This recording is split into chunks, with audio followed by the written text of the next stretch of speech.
Sur la 39e délibération, là aussi, il y a une disjonction de vote. Il y a également des prises de parole.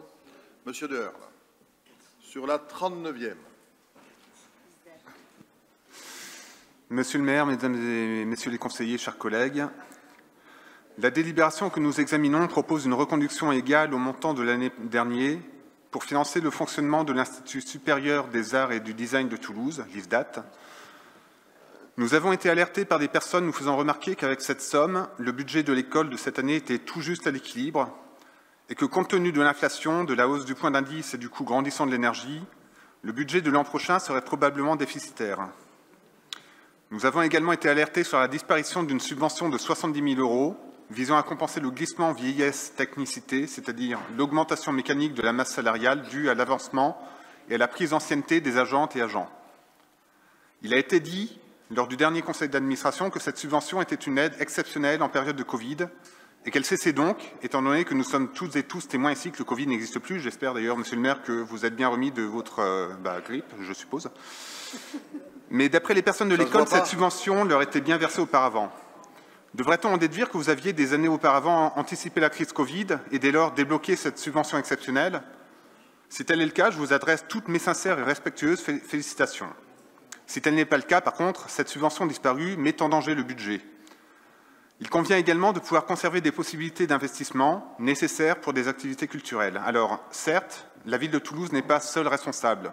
L'État doit lui aussi prendre sa part via la DRAC, mais la ville de Toulouse est la principale tutelle de cet institut et doit donc se montrer à la hauteur. La culture est essentielle, particulièrement en période de crise. Je vous remercie. Donc, je vais demander aux collègues de répondre, peut-être Sacha Briand, éventuellement Nicole Iardeni.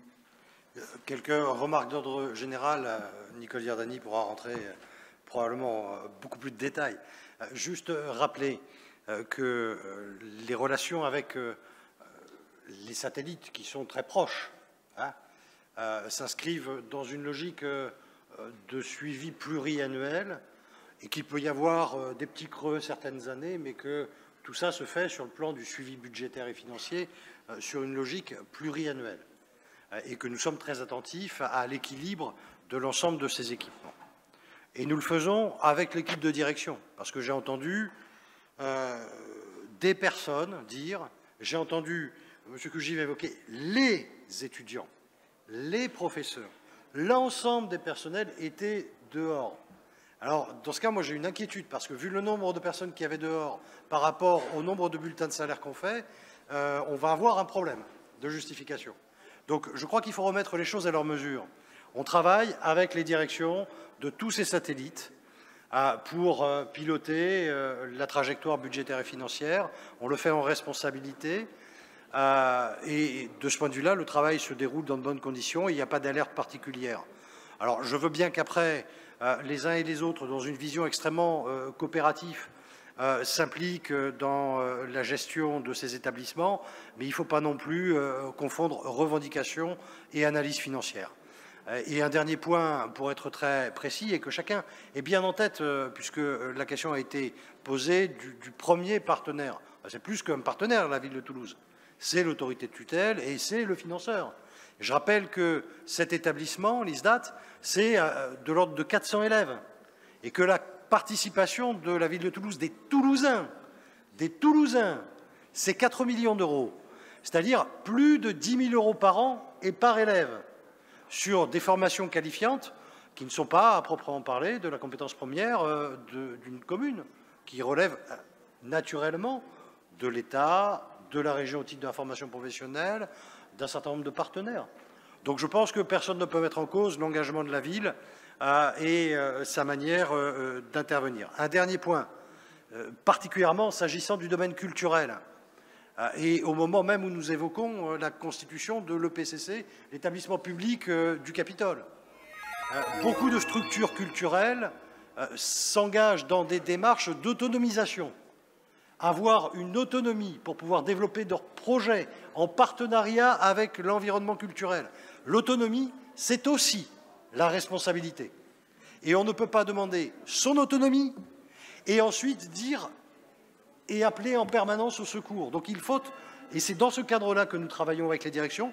Il faut un dialogue constructif. Il existe. Et moi, je ne sais pas d'où viennent ces plaintes et ces inquiétudes, si ce n'est de quelques personnes, peut-être sincères, mais qui ne témoignent pas de la réalité de la gestion de l'équipement. Nicole Giardini.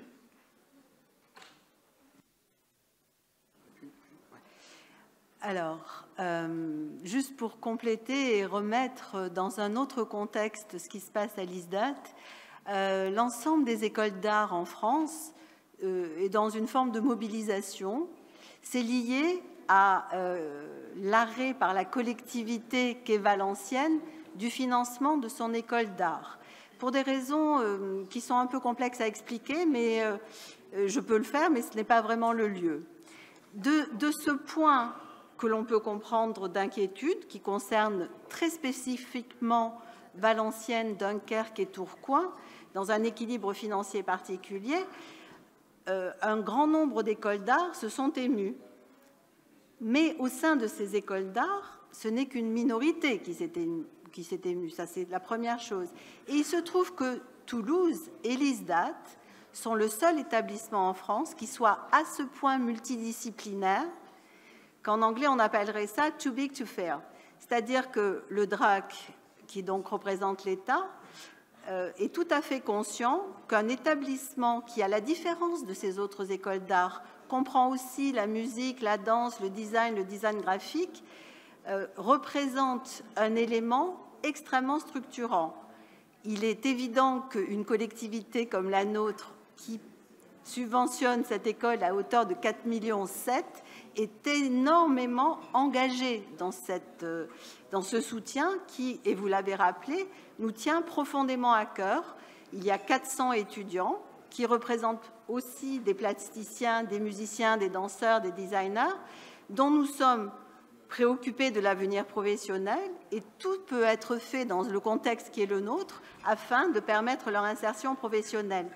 Que 25 personnes, et on respecte tout à fait leur point de vue, se soient déplacées avec des drapeaux pour venir nous accueillir au conseil municipal, ça c'est effectivement quelque chose d'assez habituel, mais il y a non seulement 400 étudiants dans ce lieu, il y a aussi beaucoup plus de professeurs et beaucoup plus de techniciens et de fonctionnaires, d'agents en tout cas, que les quelques personnes que nous avons vues et qui ont sûrement d'excellentes raisons pour venir.